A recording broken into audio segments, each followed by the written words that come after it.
My name is Lauren Tusi. I am the exhibitions and collection manager at Northern Clay Center. Um, I just want to welcome you to tonight's virtual panel discussion for shadow pieces, chance-based responses in clay. And we're very thrilled to have you joining us in these trying times. And I want to not linger too long on it and just acknowledge also that Northern Clay Center is located on Dakota land. We're proud to present this exhibition curated by Olive and EC Comstock. In shadow pieces, artists respond to a single set of written instructions. Originally conceived as a poetic performance score, Shadow Piece invites a meditation on the presence and movement of shadow in space and time. In this exhibition, clay becomes the medium through which each artist interprets and performs the score, translating ephemeral action into material form. And just a little bit of biographical information on Olive and EC. Olive is a PhD candidate in art history at the University of Minnesota, specializing in American art and contemporary craft. Their dissertation research focuses on African American craft practice. Olive has received prestigious support, including a Fulbright Research Study Award and a predoctoral fellowship from the Smithsonian American Art Museum. They served as the independent curator for the exhibition Edible at Northern Clay Center in 2024. EC Comstock is an artist and curator who works primarily in ceramics, holding a BFA in studio art from the University of Utah. They are the independent organizer and curator of the upcoming exhibition Don't Be Careful with Me, I'm Normal in Salt Lake City. EC was an early career artist resident at Northern Clay Center and an education fellow at the Archie Bray Foundation. EC also maintains a professional practice as a pottery instructor and teaching artist. Welcome me in introducing them, and we'll get started, and I will leave it to Olive and EC to kick us off. Thank you, Lauren. So, Olive, my sibling, and I wanted to start by saying that this show is taking place during an especially dark time in the Twin Cities and elsewhere, when our neighbors are being wrongfully abducted. And our hope is this exhibition and the discussion of it tonight can offer a small pocket of nourishment amidst our grief, which is enormous, and our resistance of fascism, which is persistent. So we're really grateful that this exhibition could come together, that we can all be here together tonight. Thank you to those who are in attendance. And big thanks to Northern Clay for hosting the show, especially Lauren for your incredible exhibition design. And I'd like to give a special shout out to Maria Hennon, the gallery's coordinator, who's been super diligent throughout a lot of transition. So we really feel like the artists responded to our call, to our prompt with this score with incredible depth, and we're really blown away by the work that they came up with, and we really want to thank them all for seeing this through. They were all there from the beginning when we didn't know where this would be taking place. So thanks to each of you. You'll see a little later images of each piece in the show. And if you'd like a closer look, the virtual tour is already up. Lauren's put a link in the chat if you kind of want to walk through as we talk about it. So I'll turn it over to Olive. Thanks. So I just wanted to talk a little bit about our kind of impetus for organizing the show, and then also give a little bit of a teacherly moment about some background about Fluxus for audience members, so we can all kind of like be oriented together for the conversation we're about to have. So the impetus is really that me and Comstock really wanted to collaborate on something together, since Comstock is a practicing artist and I am a PhD candidate in art history. We have kind of a lot of overlapping interests and really, enjoy having these conversations together. And so our shared interest in conceptual approaches to craft and possibilities for cross-pollination between craft and other mediums really was the foundation for this. And then I also did research at the Museum Fluxus in Germany, and that research also has informed the ideas for this show. So a little bit of background around Fluxus and the inspiration for this. So the organizing point is Meiko Shiomi's event score, Shadow Pieces from 1963. And Meiko Shiomi was a member of the Fluxus group, which was primarily active in the 1960s to 1970s. And it was an international group of artists loosely associated with each other from across Europe, the United States, and Japan. And Shiomi is a Japanese artist, composer, and performer whose textual, conceptual, and sound works were crucial to the development of the Fluxus movement. So event scores, which this show responds to, are a specific form that Fluxus works take that require participatory performance. So another form Fluxus works take is the Fluxus box or the kit, but we're thinking specifically about the event score, which is derived from experimental musical notation. So think about the score like a musical score that you would, perform in a symphony or an orchestra setting. This is kind of like that, but with using language instead of musical notation. So instead of arranging notes on a kind of musical scale, it's arranging objects and actions into time and space relationships. So an event score produces a variable chance-based outcome each instance it's performed. And the event scores are very mobile and relational. Anyone can interpret them, and they're kind of defined by ambiguity. So different members of Fluxus would perform these event scores. Sometimes these responses were filmed or photographed, or the physical objects that were used in the performances were kept as artifacts. So some of the images that we're flipping through on the screen are examples of some of these artifacts from shadow pieces and other Fluxus artists who have interpreted it. So when we refer to the event scores as chance-based, this means that the goal was to explore what the possible outcomes are. And this is more akin to rolling the dice and seeing what happens and what number comes up rather than an actor performing a play. So it's not necessarily about the artist's personal interpretation or kind of expression of their inner world, but it's about what materializes from performing the same instructions in different contexts and circumstances. And we chose Shiomi's score specifically because of how it explores physical actions and the sensation of time. And we thought that this really spoke to the practice and medium of ceramics. So the score that all the artists are responding to reads, make shadows, still or moving, of your body or something on the road, wall, floor, or anything else. Catch the shadows by some means. And we invited each artist to make a new piece that responds to Shiomi's score. So every piece that you'll see is specifically responding to this. And we're hoping that the form of the event score and the chance-based elements of ceramics create a productive dialogue for the exhibition and for our conversation tonight. So now we're going to transition into introducing the artists.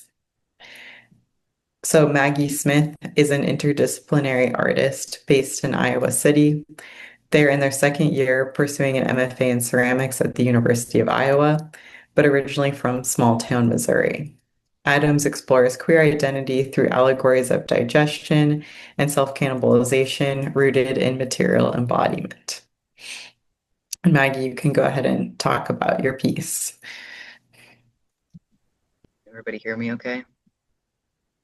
All right. I won't say too much because I want to save some of it for the discussion, I suppose.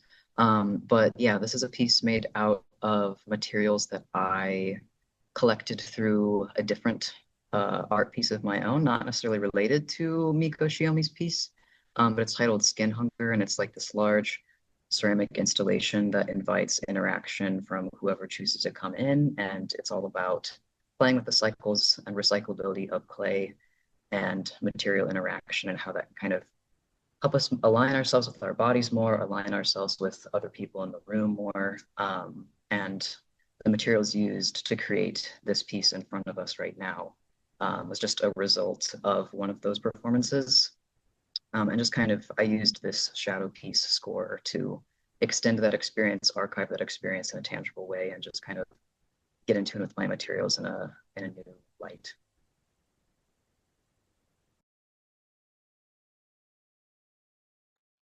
Great. Thanks, Maggie. So next up, we have Alexis C. Brunkow, a Haitian American artist and designer based in Los Angeles. Her practice is rooted in clay, but also incorporates textiles, sound, and performance to explore themes of storytelling, memory, and interconnectedness. Thank you. So my piece is titled Attention is the Beginning of Devotion, and it includes remnants of these performances over time. So it's really, for me, this was really about an exercise in looking and paying attention and using it in a way that really honors what the shadows were doing. So I took that and have included in this multiple different pieces from clay, from my experiments with textiles and thread. There's video, there's photographs. So I was just constantly documenting. And I want to add, if you go through the virtual tour and you click the point by the video, it'll pop up and you can watch the video in full on the website. Thank you. E.C. Comstock is an artist educator working in Minneapolis, Minnesota, and was raised in Boise, Idaho. They generate a range of static and relational works, reaching across questions of force, resilience, agency, and affection. And this is my piece. I used the handwritten version in English that you saw of Shiomi's score earlier, which is owned by the MoMA. And I think that as an object really compelled me. So I used the handwritten text to cast a shadow to create this first layer of forms. And then I cast a slightly larger shadow and I built a form up from that. And I did that process one more time. And the terrain kind of became more unruly the further that I went down. And now we have Tomo. Tomo Ingalls is an immigrant from Japan based in Canada. She is a clay and performance artist who examines identity with her body and its relation to social structure.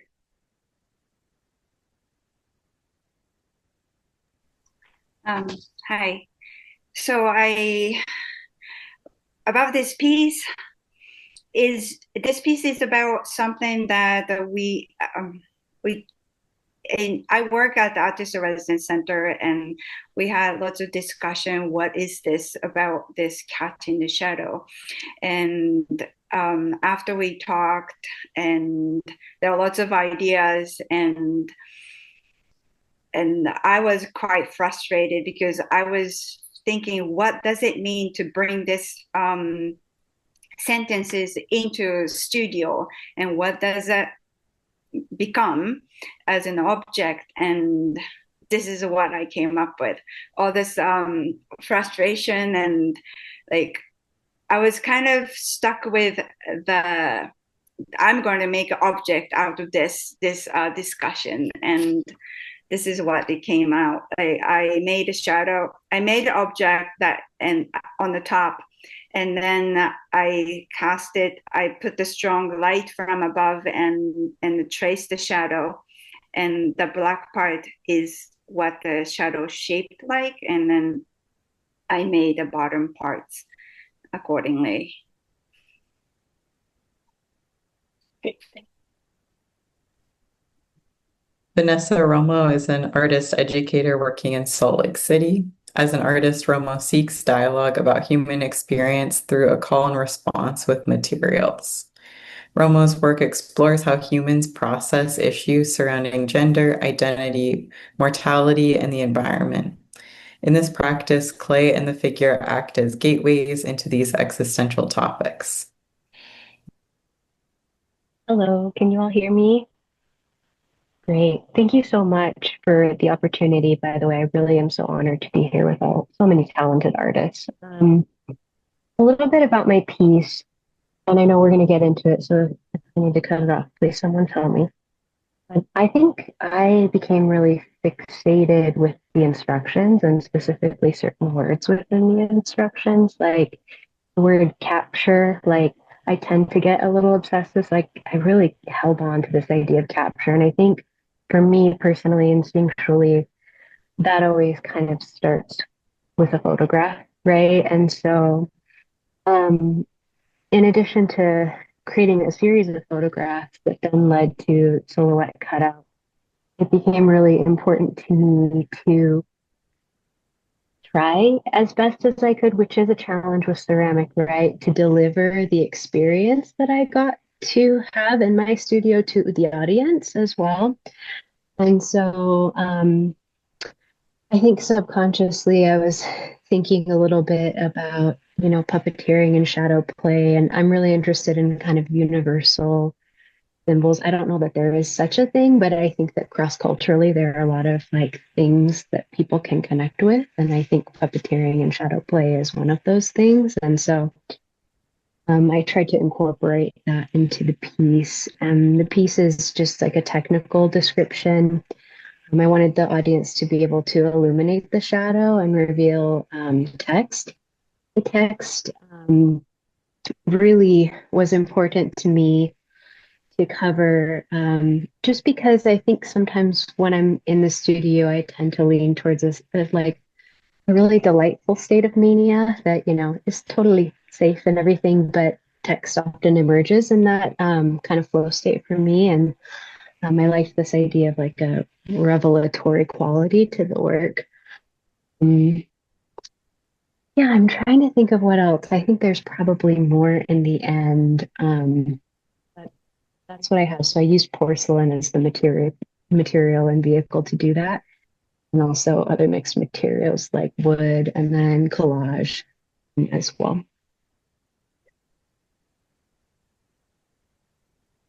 So we have Jennifer. Jennifer Schumacher Waller lives and works in New Orleans, Louisiana. Her practice explores moments that lie in between fixed states, those liminal places where meaning waves, certainty dissolves, and that hold the fragile interval after things fall apart. Hi, everyone. I'm so honored to be here. So thank you. It's so great to meet everybody and be a part of this show. I'm really interested in objects and things and feelings and dimensions that are in between 2 points. For this piece, I was really thinking about the presence of a shadow and how it's kind of in this in-between place and sort of present and absent at the same time. I wanted to explore how to create something on the floor in the sky, like how does a shadow take place there? And I was really physical with the material. You could see this is stoneware and wax incorporated into it.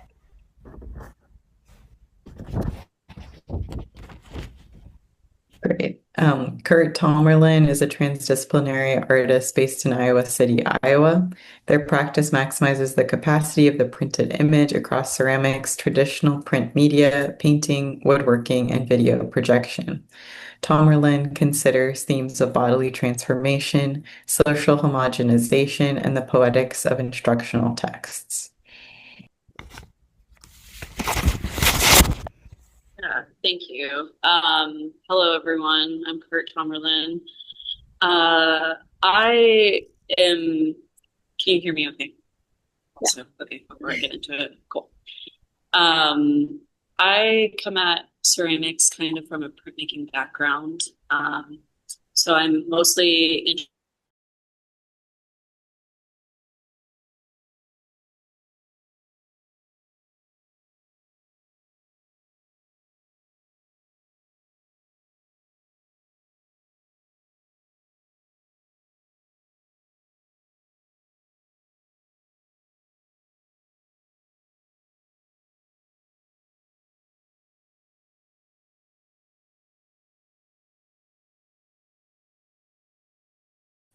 So these images are appropriated from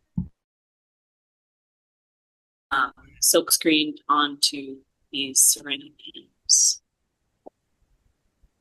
And the gloves themselves were run through a slab roller, which I kind of think about as a printing press. But yeah, to capture the mark of those gloves.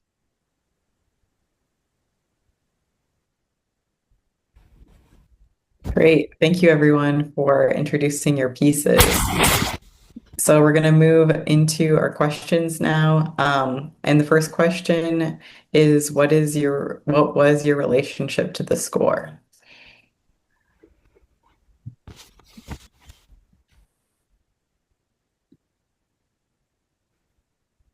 I guess I'll go ahead and start. I was really excited about following this score and thinking about finding the shadow that I wanted to work with. And so it was really kind of curious how I wanted to record this in clay, but I couldn't find the right shadow that I wanted to work with.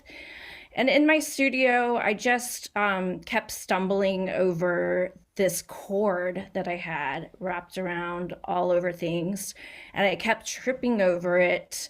And I realized that this was my shadow that I needed to interact with, is this cord that puts everything together that, I use all the time in my work. And so I was really excited about capturing the shadow on the ground, the cord spread out across the whole surface of the floor and really interacting with the clay. The moment was important for me. So the moment of unsure, I kind of just let the clay talk to me and go where it needed to go. And it was a one-time performance. And so this is that piece or the other piece, was what came out of it. I think a lot about improv, and that is kind of where the score relates to me, is that it's really improvisational.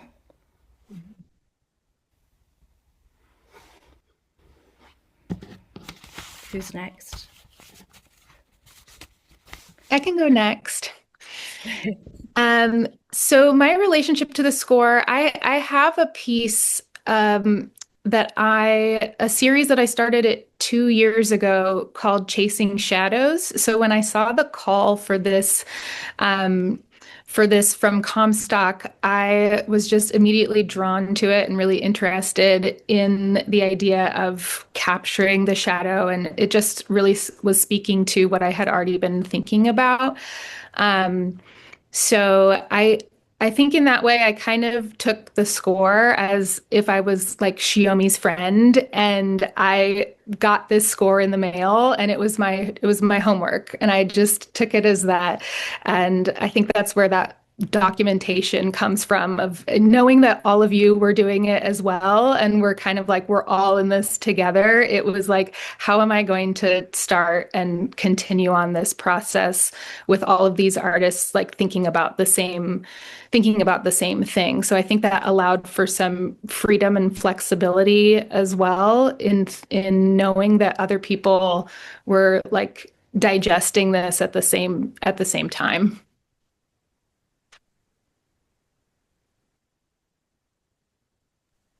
The way I related to was something like I went through the words like who was saying Vanessa was saying about that she got hang on the capturing, and then I was thinking about how can one can capture. Maybe we can record a shadow, but can you actually catch one? You really can't. Like whatever you try to do, you can't catch the one you meant to. It's so difficult, like it's impossible.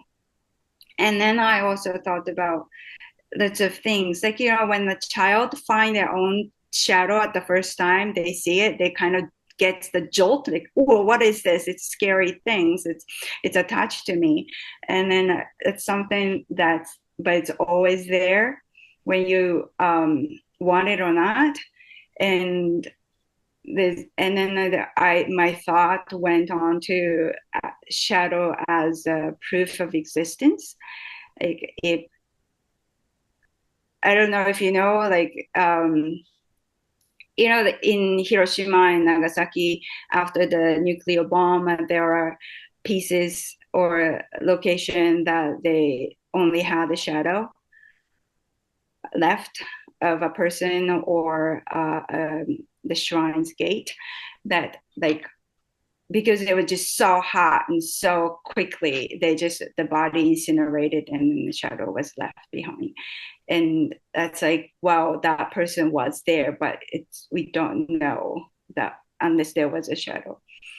And those things I was thinking, and then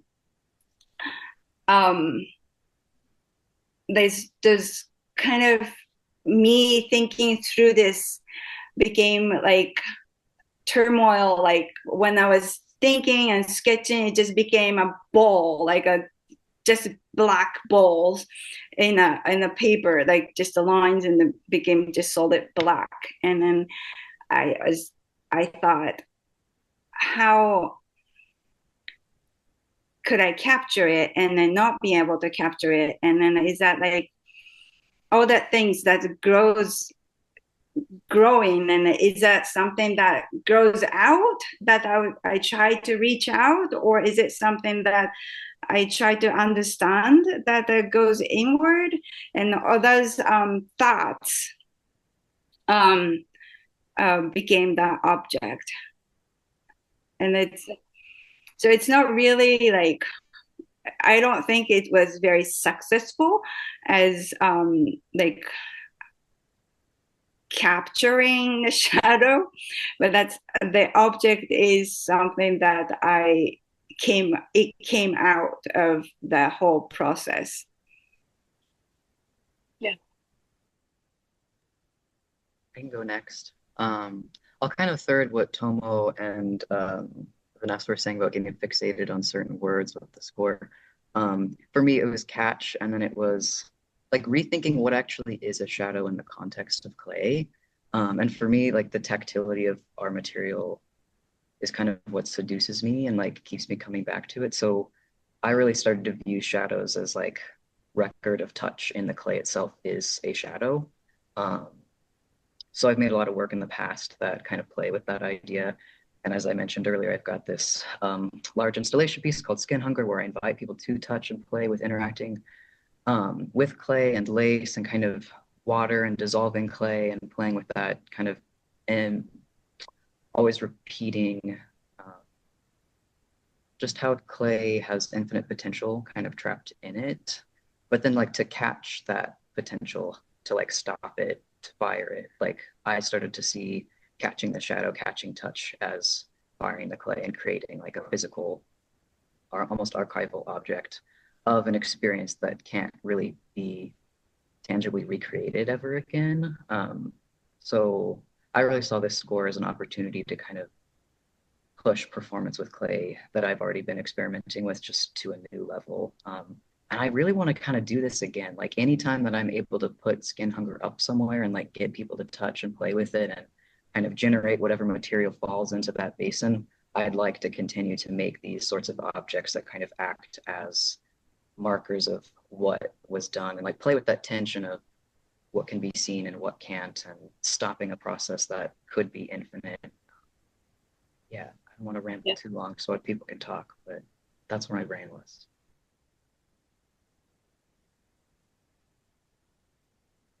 I can respond. So I think I resonate with a lot of what Maggie was saying as well about considering touch as a kind of shadow, especially in the context of ceramics, and the catch as being solidifying that into ceramic from clay.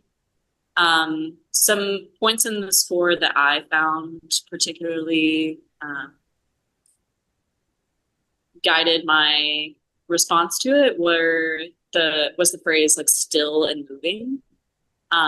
as kind of it relates to image. So thinking about still image or moving image. Yeah, and I guess everyone's kind of weighing in on this idea of catching. And I was considering catch as both a body response, kind of rooted in the hand, and the grip that's kind of implied of taking the presence of like a kind of ephemeral idea. But I was also considering it in the context of printmaking, which in silkscreen, to catch a shadow, you expose a stencil to light, and that's the thing that resonates, like that sticks in the screen that allows you to make the image through it. So yeah, it's considering it both as an idea of the body and the practice of how the image was made, the process. Wow, these are all really rich starting points for our conversation already. In terms of my relationship to the score, I wanted to say I, was part of selecting the score with Olive, so that colored my experience. But I was really meditating on Shiomi's legacy and her name not being as widely circulated in association with Fluxus, and this being just a great opportunity to recognize her legacy and to keep putting this score in motion. So that was all of us on that first question. Yes, great. So if you'd like to walk us through your process in creating your piece, and perhaps how was this different from your typical process? I can speak to that. Okay. I went through so many different options. I probably ended up with like almost 100 test tiles, just because like it really, there's so many possibilities, and it's like so fun and engaging as a prompt too. So I started first by collecting like objects around the studio that I thought would cast interesting shadows, and I kind of noticed throughout the entire show, there's a little fiber undertone, I think, to a lot of pieces. And so like I found some lace around the studio, some interesting like perforated metal. And then I was in my kitchen, and like I have one blank wall behind me. It was actually this wall here, and I just started by setting up like the best lighting I could to take photos of myself and try to cast shadows with my body and these objects, right?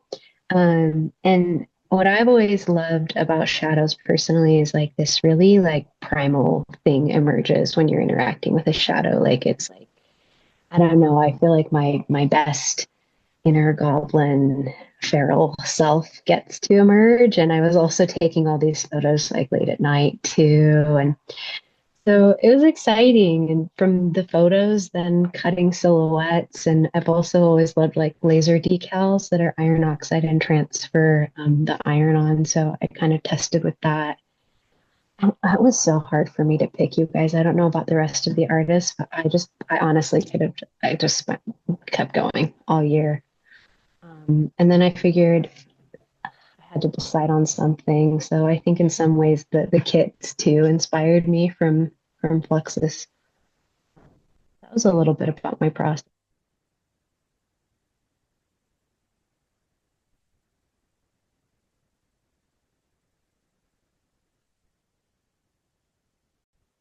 I think I kind of already shared a little bit about how I got to the point with my sculpture, but it was really engaging to be with the clay and having it become a record of the moment of my body sort of engaging with it. And so uh, I know, did you ask how are we going to take this on to the future, or how are we going to use these ideas? Um, I mean, after I did this, I started really thinking about performance more in my craft and my work, and how letting the chance sort of become the piece itself, not going back and reworking, just letting it happen. If it moves and dries, letting it work like that. So, yeah.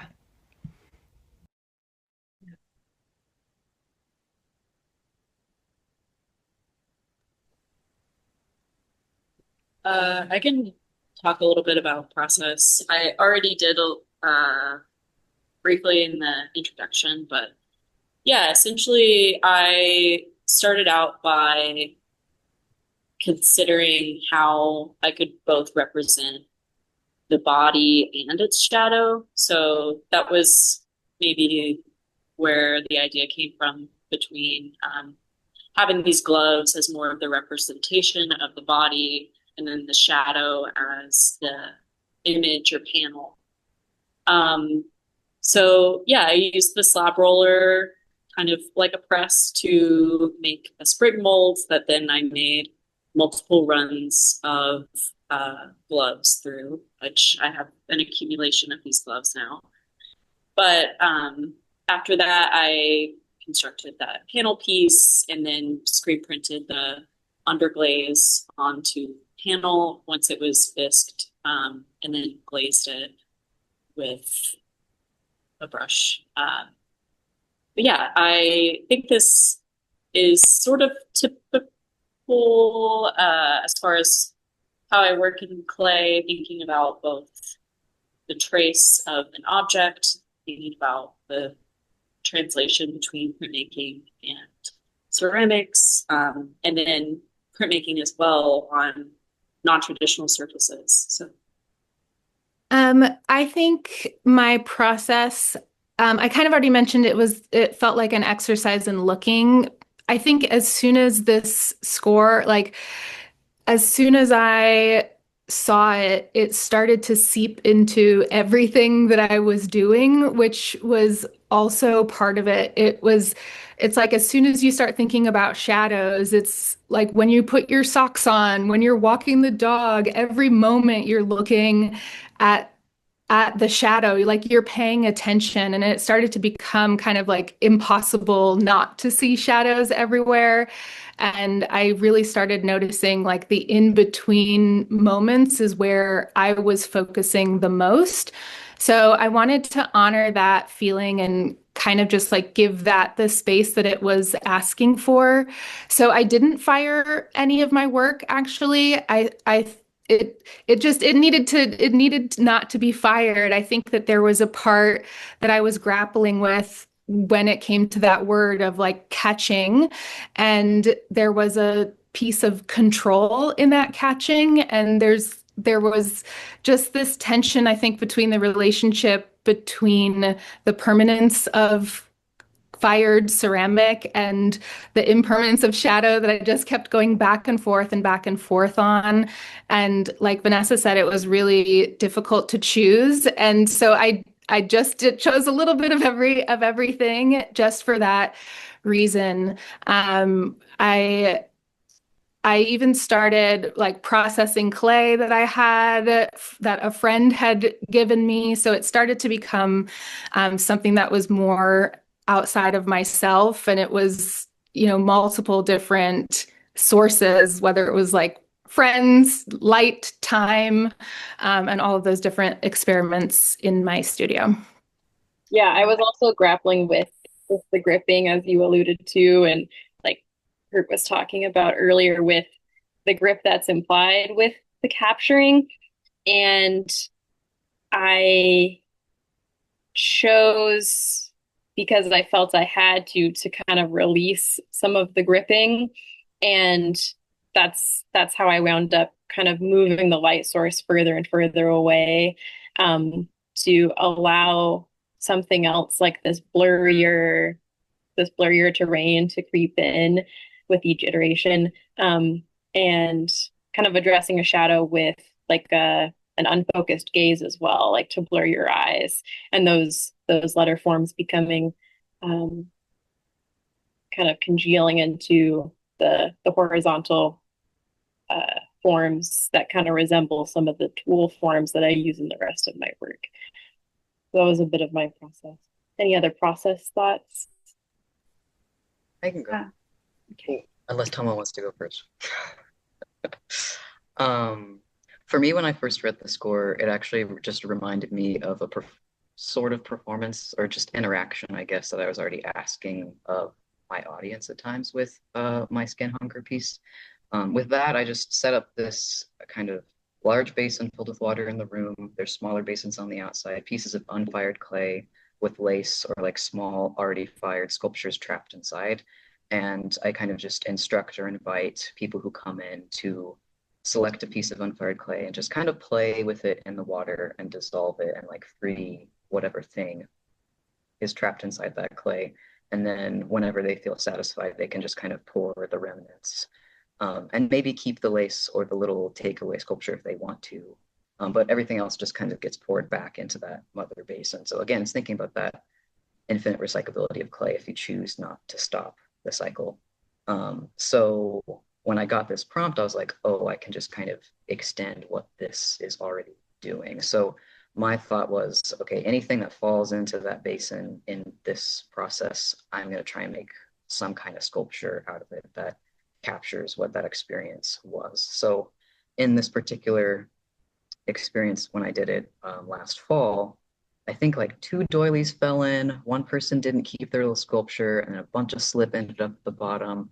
And then my dad actually came up to be a part of it with some other people, and he didn't fully dissolve his piece of clay. He just like got it like reconstituted and sculpted a little fish.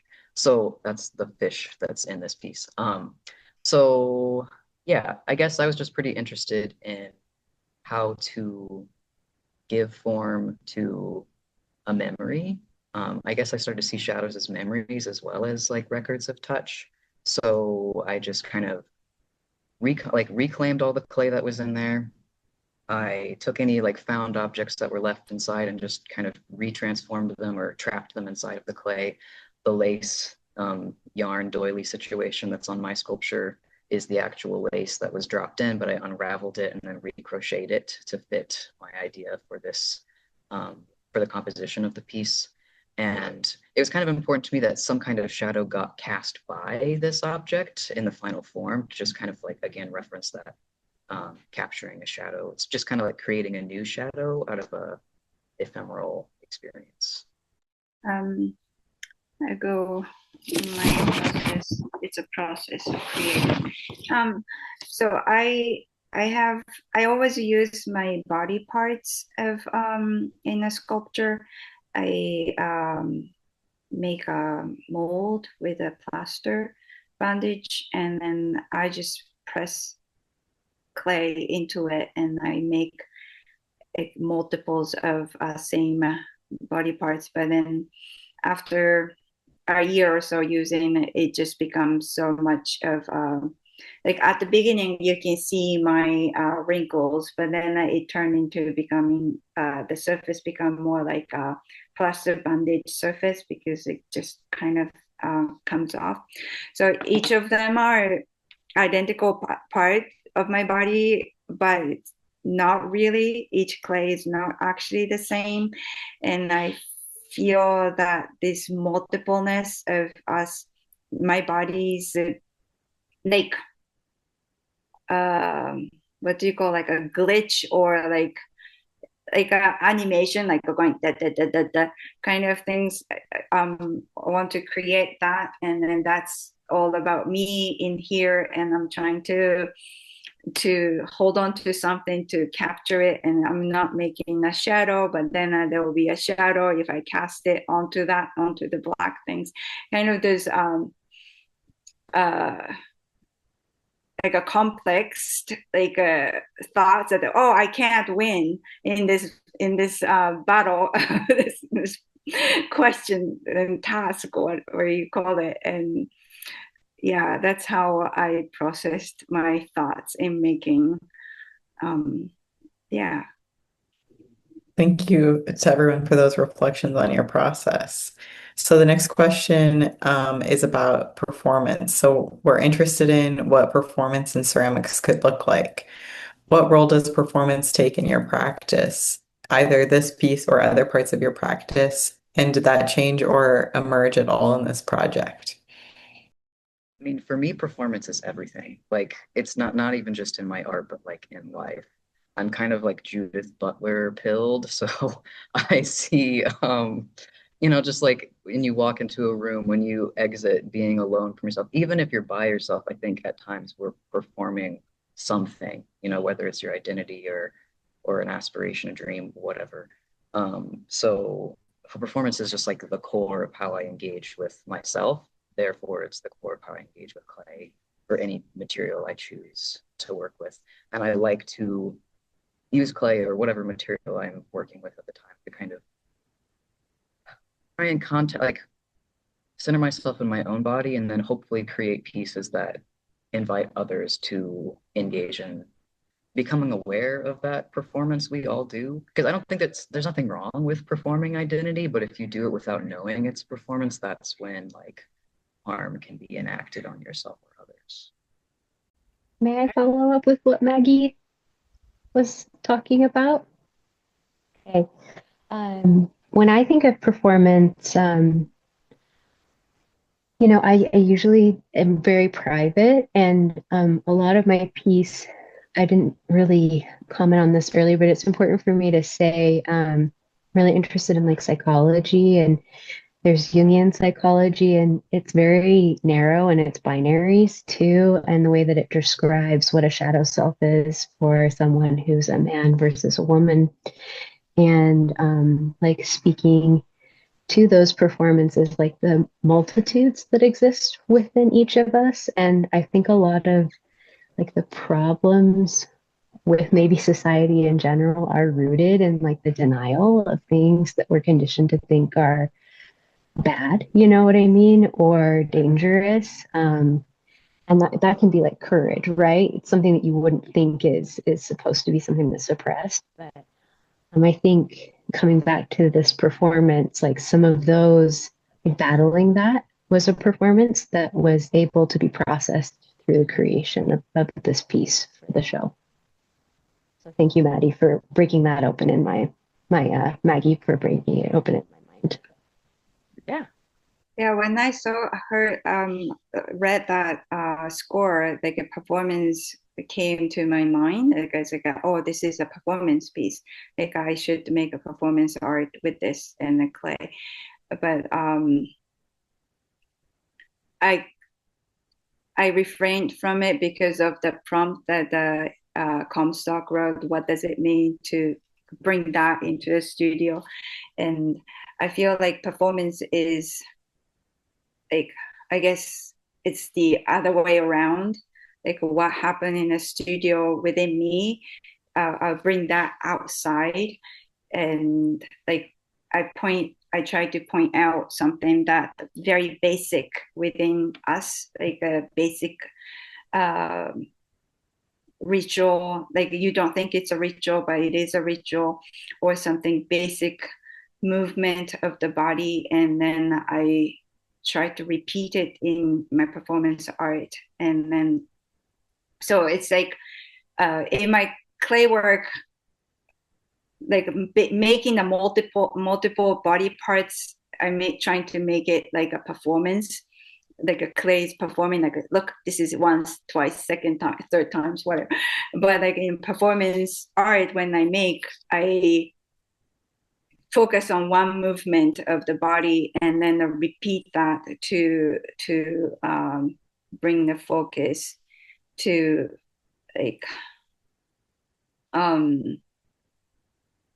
what does it mean to do this in like that makes me like when I clean the floor, I clean the floor with hands and knees on the floor, and what makes my back, like this makes my back really strong, my arms like more physical, and it's tiring, and those physicalities, connection of the physicality to the identity, and it's doesn't exist anymore once you stop.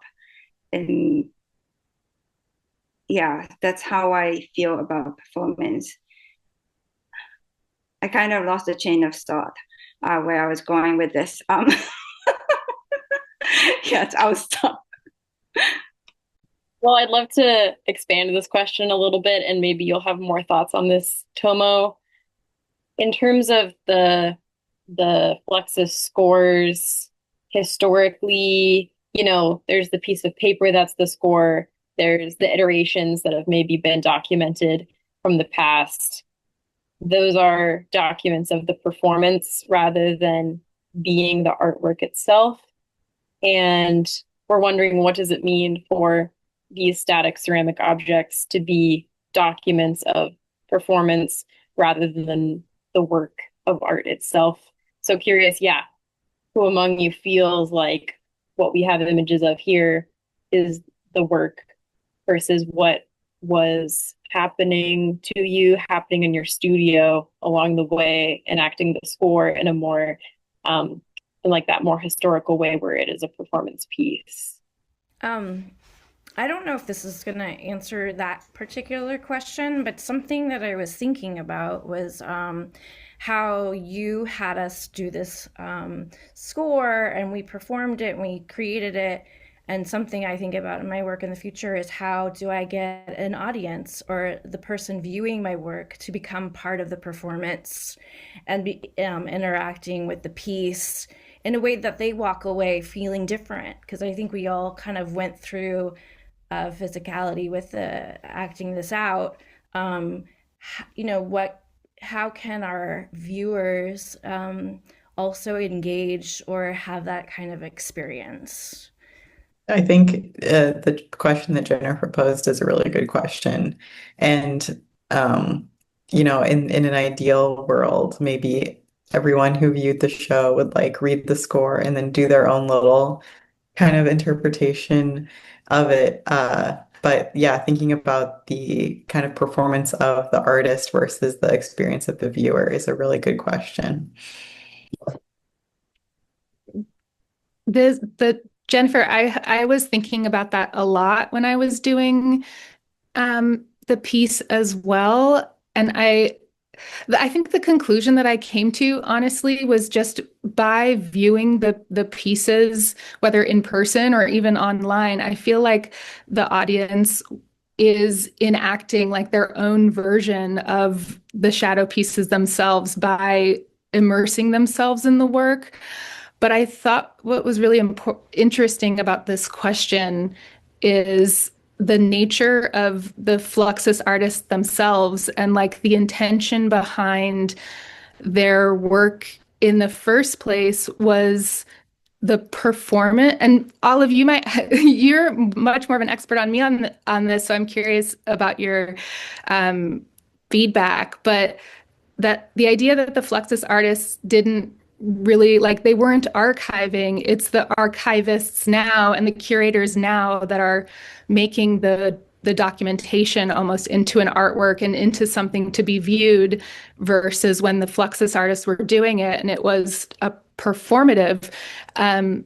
So I'm interested in now, like from a historical viewpoint of it now, of the ceramic pieces as artifacts or remnants, but like also what that looks like in the future. I think this is a really interesting question. Yeah, I'll speak a little bit to what Alexis said.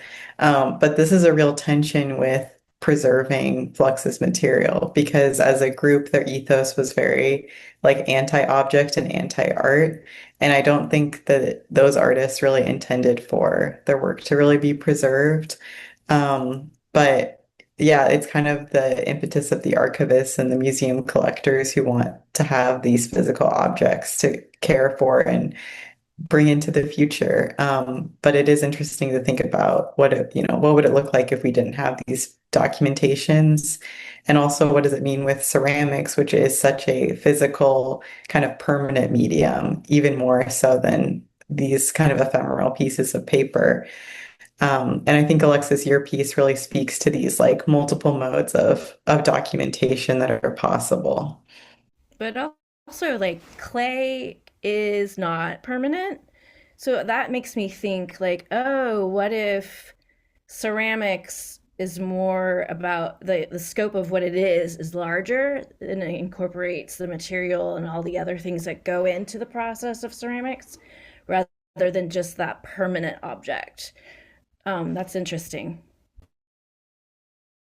Yeah, that is such a delightful consideration of the entire kind of processing of the raw materials, the combination of them, the mixing of the clay, the forklift driver, like they are all potentially we might entertain enacting this performance.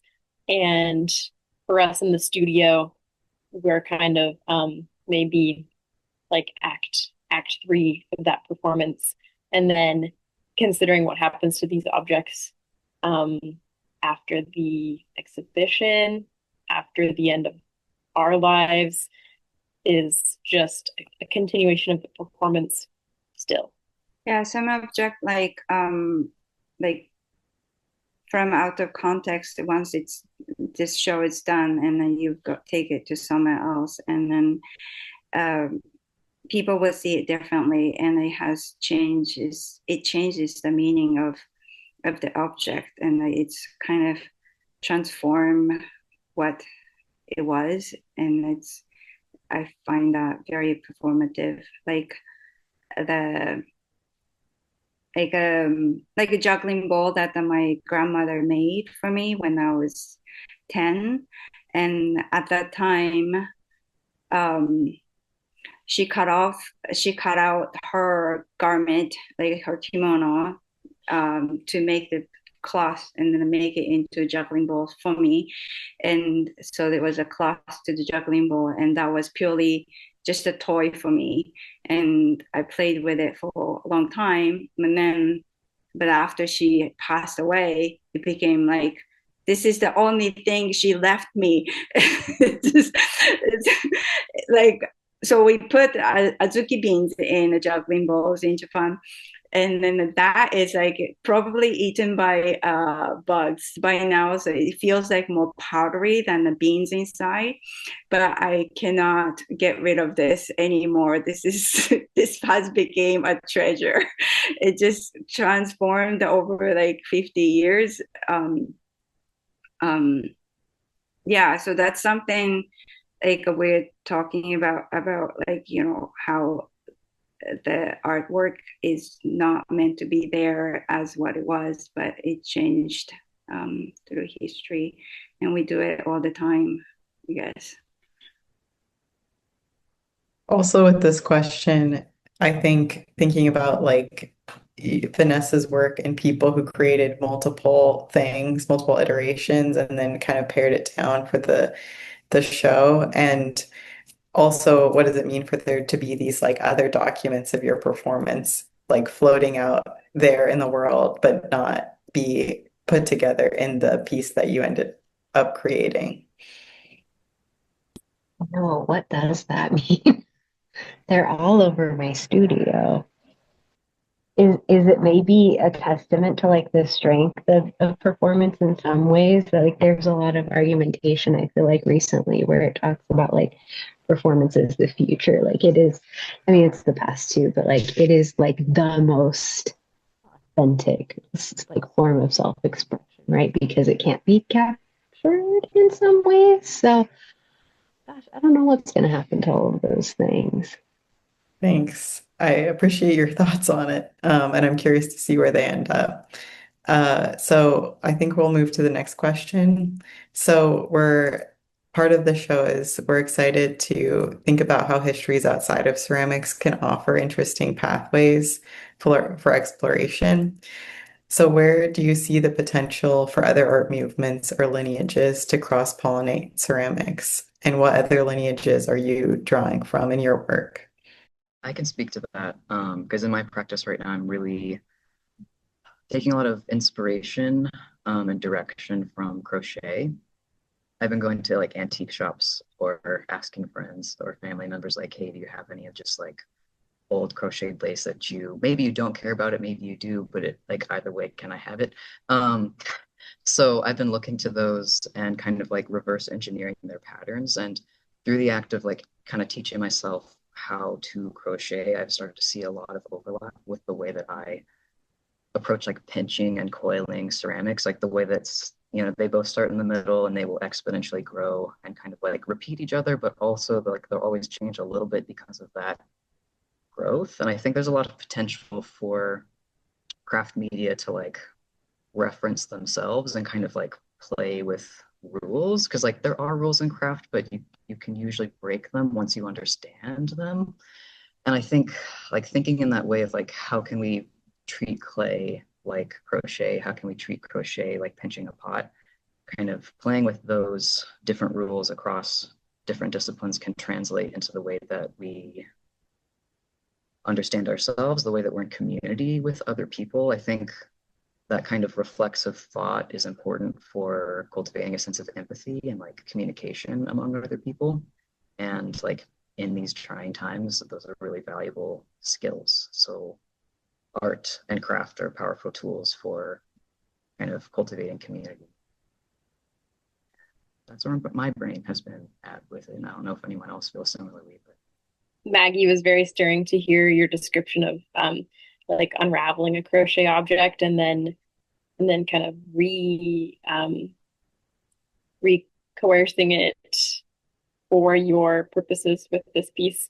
And I think I saw Martha Brim is in this is attending this panel who does a lot with unraveling. So I wonder if she'll have a question for you later. Because how does that, what kind of relationship do you have with the original crocheter of your found object, and whether you spoke to them or whether you didn't, if they could still be alive, if they passed long before, and some of that. But the thought coming to my mind is that there's a really pressing feeling I have to problematize the fixation on the individual in the field of ceramics, the fixation on narrative, on self-identity in this very like authorship, singular object based kind of a way. And Olive and I went back and forth about how sort of spicy to be in the essay for this exhibition in terms of pointedly describing some, I don't know, like some of these pitfalls I think that we fall into as a community at times. And then this anti-author, anti-object sensibility of Fluxus having really massive potential to disrupt those fixations and give people a way to transcend the individual maker and to take part in this larger chance-based game is so liberating to me. And to feel like, you know, to answer my similar frustrations that Tomo named with like trying to beat the score or trying to win it or like answer it successfully, and to kind of look towards over these few months simultaneously across space, we're all enacting possible answers to that score. And so the sum of that is the successful response. And I think there's a lot that could be gleaned for our field from a little loosening of our grip on the individual maker. So I think I just want to say thank you for pointing that out, because even for me, like with this, when I read that final question, I was like, I misunderstood the assignment. I titled this piece Shadow Self. I was like, oh no. But mostly at the same time though, I did try to like relinquish self to others to animate. It's hard, isn't it? And I think what I'm just trying to say is thank you for, calling that out, because it is like in some ways maybe you worked really hard, you sacrificed a lot, like everything has been kind of like, how do I make this my life? How do I preserve it at all costs? How do I make this other? And so it does, you like have a tight grip on your practice or your thing, and yeah, and I guess thanks for pulling it out. I was just thinking, I think that working on this piece and giving it the amount of time that I know that we all did, I I had I felt like it was already collaborative in and of itself. And I think I mentioned this already, but time, I was thinking a lot about like the light as a collaborator as well. Even if I was working inside my studio at night, that also became a piece of it in and of itself. And, I was like, oh, well, I'm in complete control when I'm in this space. How can I let go of that control? And those are the moments when I took the work outside and started, noticing and looking and paying attention. And that provided its own challenges when, I would do it would be 3 p.m. and then the sun would start to, it was the middle of fall and like coming into winter, and um, the sun would start to set. And I think those pieces, for me, it was really interesting, like taking myself out of it in this particular way and trying to let nature and these other elements be part of the process with me as well. It was really, yeah, I think that for me was really interesting just on that collaborative piece of it. Um, and I do think the individualistic part of it is really interesting. And I think that it was a great prompt in that way as well. Just having all of us responding to one score and having it, we're all separate, but I do feel like I was found myself thinking, what is everyone else going through right now? What are they doing? And I think it automatically brought in, especially at least for me, this feeling of knowing that other people are working on it at the same time. And it had a bit of a collaborative feel, even though I didn't know until very recently what everyone had made. And so it's so great to see everyone's work and like feel those connective pieces kind of running through, like the threads that are running through everyone's thoughts. Yeah, I think this kind of platform let us for having us some kind of community and sense of togetherness, um, kind of balances out as being in a studio by yourself when you're alone. It's all about you. It's all about yourself, and then until you talk with somebody. And I think I feel like this authorship is essential to to exist. Like when it becomes all communal, like when what you make is same with everybody else's, and then everybody, like, like a pottery factory, like I used to make pots for other people. I would sign other people's name, and like I do not exist in this work. Um, and does that feel good? Like I didn't really feel good. I was doing it for the financial reasons, and but it's also like when I'm alone in the studio, when I don't have any like a studio mate or anything, that's really lonely too. Like so that balance is difficult things to come up with. Yeah, thanks, Tomo, I think you're pulling at some of the like ambiguity and complexity that a lot of different people were speaking to, of like both the ambiguity of the interpretation itself, but also this kind of ambiguity of like, do you feel good about this? Do you feel bad about this? There's kind of a lot of different emotions and complexity in there. Any final thoughts about authorship, collaboration, individualism? We can also kind of segue into um, just thinking through the connection that we now have with each other. And if you have any questions or curiosities for each other, and then that can kind of get us into taking some audience questions as well. I think this has been really great for creating community, creating togetherness, and like Tomo and Alexis said, knowing people we're working on the same thing. We all have differences, but we all came together, and I feel like we're in this little group of shadow makers. And so I really loved this. Thank you for giving me the opportunity to work with you guys. Yeah, I was going to chime in a little bit about this idea of authorship and the individual in collaboration.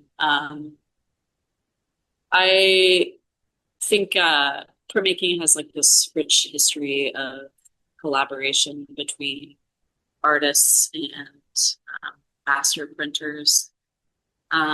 So there's always this kind of question of the authorship of one's work. But I do find that in general, it's like a very muddy waters, right? And in contemporary art at large, I would say.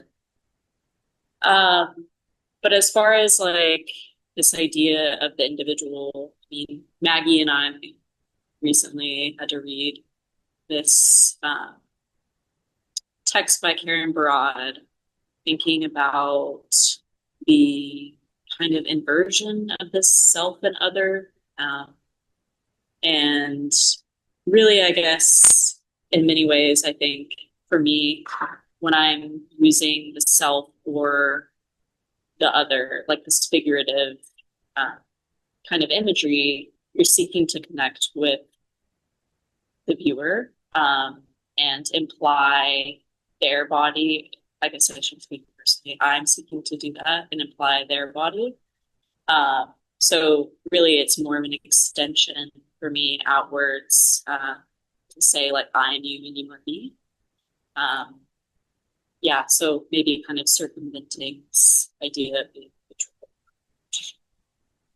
That's so rich, Kurt. I also am making a connection to some of the shadow self emerging in Vanessa's piece especially, but I was definitely thinking through the shadow self making my work, and I was introduced to the concept of a golden shadow, which is kind of a like a fluke thing in Jung, where you might have an inversion where you're kind of your shadow self is more on the surface and what you've like really repressed. And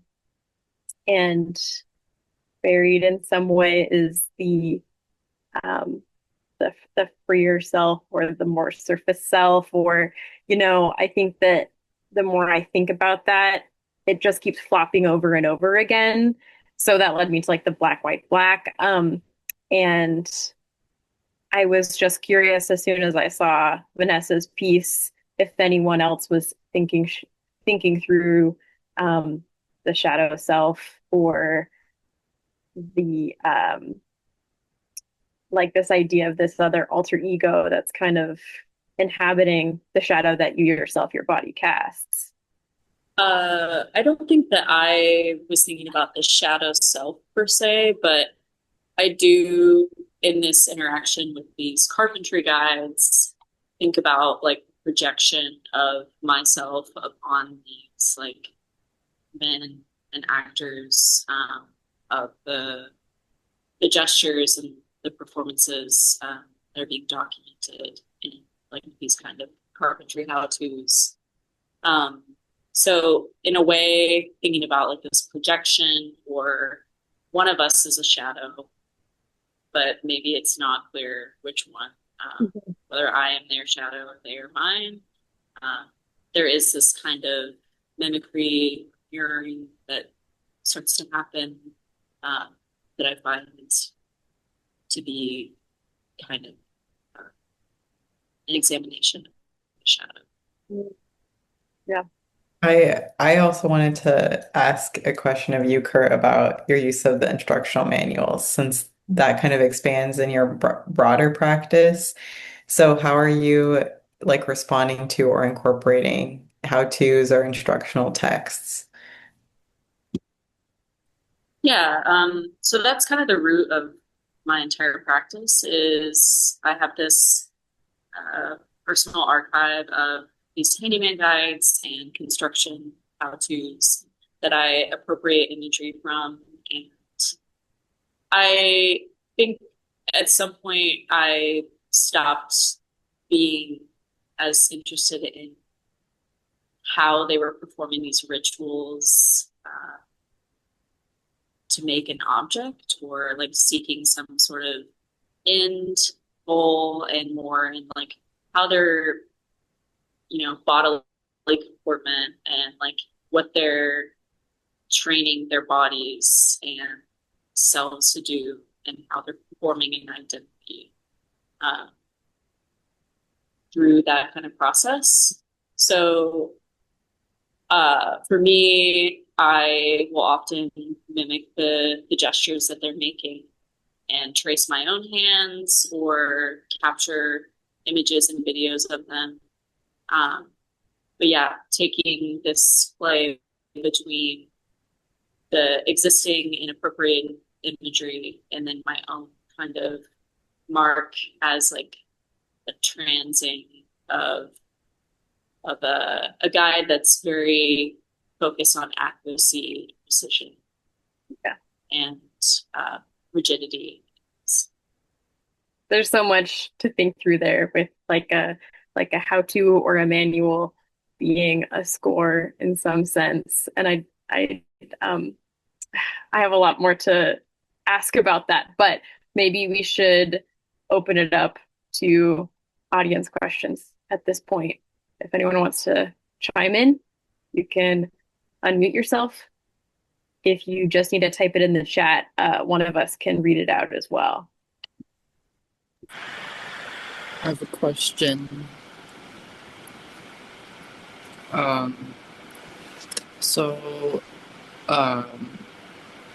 Part of the Fluxus movement, kind of the spirit is trans-historical, and I know some people already talked about this or touched on it, like feeling like you're friends with Shiomi doing this piece, or like talking about the historical context.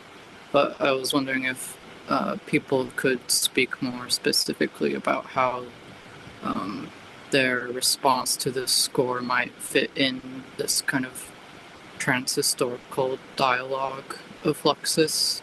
Sorry, not to occupy so much space, but yeah, I guess for me, I'm thinking about the trans-historical aspect of it as being like a collapsing of time or space and maybe the distance between us. And I'm thinking about how, in many ways, a shadow is this collapse into a kind of flat silhouette. I guess for me, there is always this ongoing dialogue between what was happening in their moment in history and then how that translates to ours. If there's no more questions, I just wanted to read Martha's comment in the chat out loud for everyone. Martha said, "Thanks to you all and congratulations for tackling this intriguing project and concept as it applies to your individual processes. I have to leave, but you've given me so much to mull over."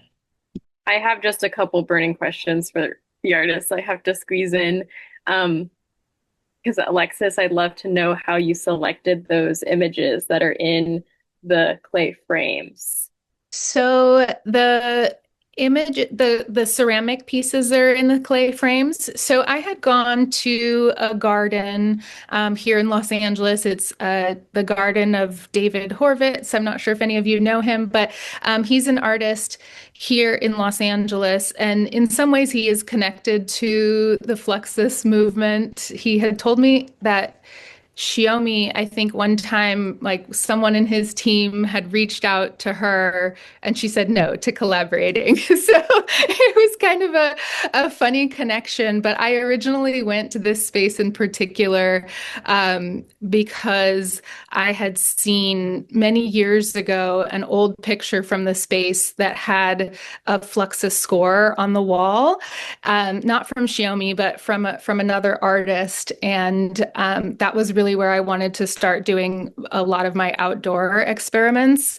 And all over in that space, multiple times throughout over the years, David Horvitz has asked ceramic artists to come and break pieces in order to make the pathways along the space in the garden. So I've been to those events before. I've broken pieces and left them there in order to start creating pathways for that space in particular. And so one of the days that I had gone, I started just sitting at a bench and doing what I had done every other time, is kind of like taking out my same bag of clay and just staring at what was happening as the clay was going through my hands. And I just looked down at the ground and started picking up pieces of these ceramic shards and covering them. And I think a lot of the time throughout this exercise, I was thinking about echoes and traces and edges of things. And I just started tracing and edging out these ceramic shards. So I had made a whole bunch of them. And I think I just picked a few that I sent to the actual exhibit itself. EC, did you have any more questions? I would say, I see we're at time. I'll stop there. That answered a burning curiosity, but if anyone wants to continue this discussion, I'd love to. And Olive and I are both very into Karen Barad. So if either of you want to keep talking about, then we'll chat about that. Does anybody else have questions, participants? Last chance. Okay, well, I just want to thank everybody for joining us this evening. I have to take a moment to thank our funders who help make these opportunities available. And last but certainly not least, thank you to the artists for your dedication and your contributions to make such a strong exhibition and sharing your perspectives with us tonight. I really appreciate it and appreciate your time. It has been eye-opening, and I do have a lot to think about after this too. I appreciate the interesting conversation. The exhibition is on view until February 22nd. It's online. We have seen the virtual exhibition if you'd like to explore that, but I encourage anybody to come and see in person if you have the opportunity. I think that's all I have for you. So thank you again, and we'll see you next time.